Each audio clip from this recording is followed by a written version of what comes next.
नमस्कार दोस्तों, और मैं हाजिर हूँ फिर से आपको पढ़ाने के लिए प्राचीन भारत का इतिहास। कल मैंने आपको पढ़ाया था प्राग ऐतिहासिक काल और आज मैं आपको पढ़ाऊँगा आदि ऐतिहासिक काल। आदि ऐतिहासिक काल में हम हड़प्पा सभ्यता को पढ़ेंगे।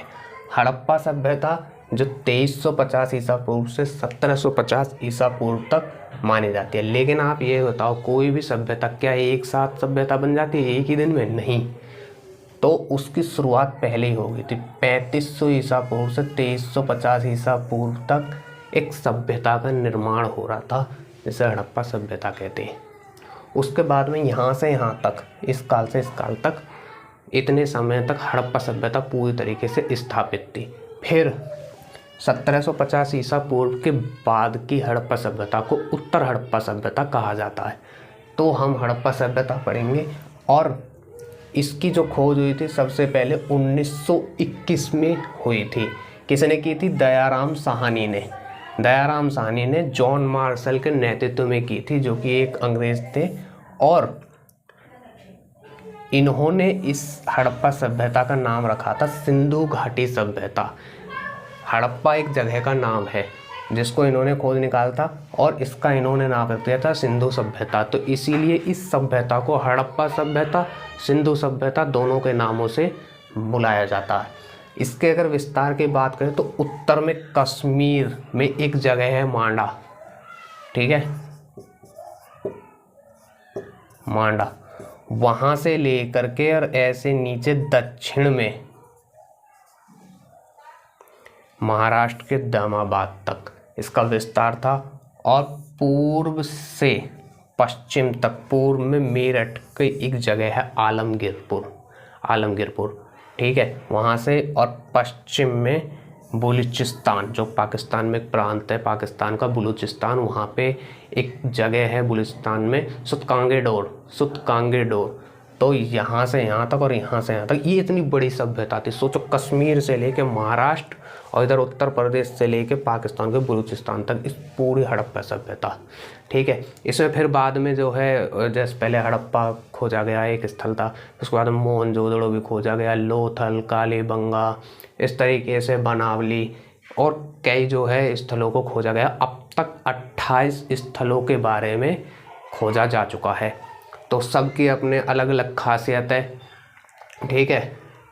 तो जैसे कि मोहनजोदड़ो में स्नानगार है, ठीक है।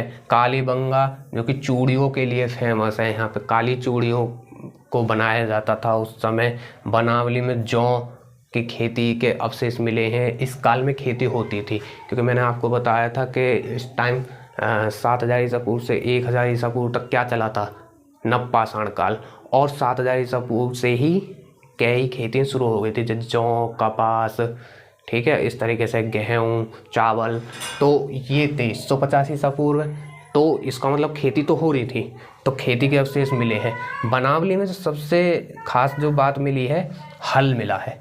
बनावली कहाँ पर है? हरियाणा में। लोथल जो कि गुजरात में है, वहाँ से धान की भूसी मिली है ना। और मैंने आपको बताया था कि नवपाषाण काल से लोग स्थायी जीवन जीने लगे थे, तो धान की भूसी मिली है, हल मिला है, लकड़ी जो कि बनावली मिला, जो कि हरियाणा में। कालीबंगा जो कि राजस्थान में है, यहाँ पे चूड़ियाँ बनाई जाती थी। मोहनजोदड़ो जो कि सॉरी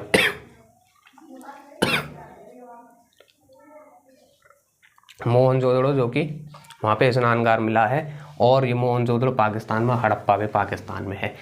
अब इनके अगर आर्थिक जीवन की बात करें तो हड़प्पा सभ्यता के जो लोग थे वो अपने आर्थिक क्रियाकलाप जो करते थे वो कैसे कैसे करते थे? तो स्थायी जीवन जीते थे, तो वो कृषि करते थे, पशुपालन करते थे, सोने का वो आयात करते थे दक्षिण भारत से, ईरान से और अफगानिस्तान से, ठीक है। इसके अलावा टीन का आयात करते थे, यानी इम्पोर्ट मंगाते थे, मतलब, तो ईरान से, अफगानिस्तान से। चांदी का आयात करते थे ईरान से, मेसोपोटामिया से। फिरोजा का ईरान से, सेलघड़ी का ईरान से। इन सब जगहों से ये चीज़ें हैं वो आयात होती थी। तो इससे एक बात पता चलता है कि जो हड़प्पा सभ्यता, यानी भारत के जो लोग थे, उनका विदेशों से संपर्क था, ईरान से खासकर। क्योंकि देखो, तुम हर चीज़ में देखो, ईरान ईरान से बहुत ज़्यादा चीज़ें आयात होती थी। और मैंने आपको जब मैं पहला जो वीडियो में पहली क्लास में मैंने जब तुम्हें बताई थी कि जब वेद लिखे जा रहे थे भारत में 1500 ईसा पूर्व में, उसी टाइम वहाँ पर भी जो है एक अभिलेख लिखा जा रहा था, ठीक है, बोगजकई का अभिलेख। तो उस समय जो है मैंने बताया था कि जैसे वेदों में इंद्र, वरुण, सूर्य, इन देवताओं का नाम मिलता है, ऐसे बोगजकई के अभिलेख में नाम मिलता है। और जो कि कहाँ लिखा गया था, वो ईरान में लिखा गया था। तो ईरान से संपर्क हमारा काफ़ी पुराना है, ठीक है। उसके बाद में फिर अगर इनके धर्म की बात करें तो ये बहुत धार्मिक व्यक्ति थे, ठीक है। ये कुबड़ वाले सांड की पूजा करते थे। यहाँ से मातृ देवी की मूर्तियाँ मिली हैं। और जिस तरीके से आज का जो भारतीय समाज है वो पितृसत्तात्मक समाज है, उस समय स्त्री सत्तात्मक समाज था, ठीक है। क्योंकि वहाँ पर जो है उस समय के जब स्थलों को खोजा गया तो उसमें जो बहुत सारी चीज़ें पाई गई हैं, तो उनमें देखा गया कि हर जगह लगभग माता देवी की मूर्तियाँ मिली हैं, यानी वो स्त्रियों की पूजा करते थे एक तरीके से, ठीक है। तो स्त्रियों की दशा भी अच्छी थी। तो ये हड़प्पा सभ्यता है, ठीक है। तो हमने बता दिया ये यहाँ से यहाँ तक 1700। अब बहुत सारे लोग हैं ये कहते हैं कि 1700 ईसा पूर्व तक जो है हड़प्पा सभ्यता थी, उसके बाद में ख़त्म हो गई। नहीं, हड़प्पा सभ्यता ख़त्म नहीं हुई, वो आज भी चल रही है। देखो, उस समय कुबड़ वाले सांड की पूजा होती थी, क्या आज नहीं होती? कुबड़ वाले सांड की पूजा होती है, ठीक है। उस समय माँ देवी की पूजा होती थी, क्या आज के टाइम में देवी की पूजा नहीं होती है? होती है, ठीक है। तो आज भी उन जो वो धार्मिक चीज़ों को वो फॉलो करते थे, जिन चीज़ों को वो करते थे, देखो आर्थिक क्रियाकलाप में जैसे चूड़ियाँ बनाना, हल, जौ, धान की भूसी, क्या आज नहीं है धान की भूसी हैं? आज क्या हमारे किसान लोग हल को नहीं चलाते, हल को यूज़ नहीं करते जौ करते हैं। तो फिर कहाँ से हम कह सकते हैं कि हड़प्पा सभ्यता ख़त्म हो गई? ख़त्म नहीं हुई है, बस उसका एक स्वरूप जो है वो बदल गया है ना। वो उस तरीके से नहीं चल रही, पर थोड़ा सा जो है चेंजिंग आ गया, लेकिन जो चीज़ों को वो फॉलो करते थे वो आज भी चल रही हैं, ठीक है। तो बहुत सारे जो विद्वान थे उन्होंने कहा हड़प्पा सभ्यता ख़त्म हो गई है, तो हालांकि ख़त्म हो गई है, स्वरूप तो बदल ही गया। तो एक थे, अगर हम बात करें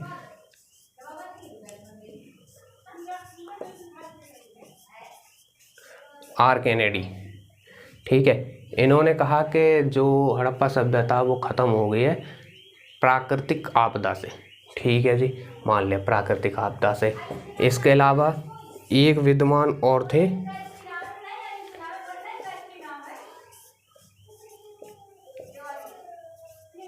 गार्डन चाइल्ड। इन्होंने कहा था कि जो हड़प्पा सभ्यता है वो आर्यों के आक्रमण से ख़त्म हो गई, मतलब आर्यों ने आक्रमण किया इन लोगों पर, हड़प्पा सभ्यता के लोगों पर, और हड़प्पा सभ्यता ख़त्म कर दिया और अपने आप को स्थापित कर लिया। ऐसा क्यों कहा जाता है? क्योंकि जो हड़प्पा सभ्यता है उसके बाद जो सभ्यता आती है वो वैदिक सभ्यता आती है, वैदिक युग। और वैदिक युग में आर्यों का ही वर्चस्व था, ये 1500 ईसा पूर्व से लेकर के और 500 ईसा पूर्व तक, ठीक है ना। तो वे इसीलिए जो है ये गार्डन चाइल्ड कहते हैं कि जो आर्य आए उन्होंने आक्रमण किया और इनको हटा दिया, खुद को स्थापित कर लिया। आर कैनेडी कहते हैं कि प्राकृतिक आपदा से ख़त्म हो गई। इसके अलावा एक तीसरे विद्वान और थे,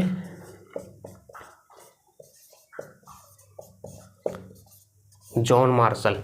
ये कहते हैं कि जो यही है ये जॉन मार्शल, ठीक है, ये कहते हैं कि बाढ़ आ गई थी तो बाढ़ से ये पूरी सभ्यता ख़त्म हो गई। तो ये सब लोग हैं जो ये कहते हैं कि हड़प्पा सभ्यता ख़त्म हो गई और अपने अपने तर्क देते हैं कि हड़प्पा सभ्यता ख़त्म कैसे हो गई, ठीक है। तो मैंने आपको बता दिया इनके धार्मिक जीवन के बारे में, इनके आर्थिक क्रियाकलाप के बारे में, और कौन कौन सी चीज़ें किस स्थल से मिली हैं, जो फेमस स्थल हैं ये, वहाँ से क्या क्या चीज़ें मिली हैं वो बता दी। ये क्यों फेमस है उन चीज़ों के लिए। स्नानगार मिला है, तो स्नानगार जो है, स्नानगार किसे कहते हैं? स्विमिंग पूल को, है ना, वो मिला। मोहनजोदड़ो को मृतकों का टिला भी कहा जाता है, ठीक है। इसके अलावा जो है आयात होती थी बहुत सारी चीज़ें, कहाँ से क्या चीज़ आयात होती थी। इसके अलावा सिंधु घाटी सभ्यता की खोज किसने की? नाम किसने रखा सिंधु घाटी सभ्यता, कब हुई, कहाँ से कहाँ तक हड़प्पा सभ्यता है, कहाँ से कहाँ तक का विस्तार है, कैसे कैसे वो ख़त्म हुई हड़प्पा सभ्यता, किन किन विद्वानों ने क्या क्या तर्क दिए, वो भी मैंने बता दिया। ठीक है, तो ये हड़प्पा सभ्यता है। ठीक है, मोटा मोटा मैंने आपको बताया क्योंकि एग्ज़ाम में लगभग यही सब पूछे जाते हैं, है ना, तो ये आपको याद रहने चाहिए हमेशा। हड़प्पा सभ्यता के बाद में जो हम पढ़ेंगे वो हम वैदिक युग पढ़ेंगे। ठीक है, तो आज की क्लास में इतना, उसके बाद में हम शुरू करते हैं वैदिक युग। ठीक है, धन्यवाद।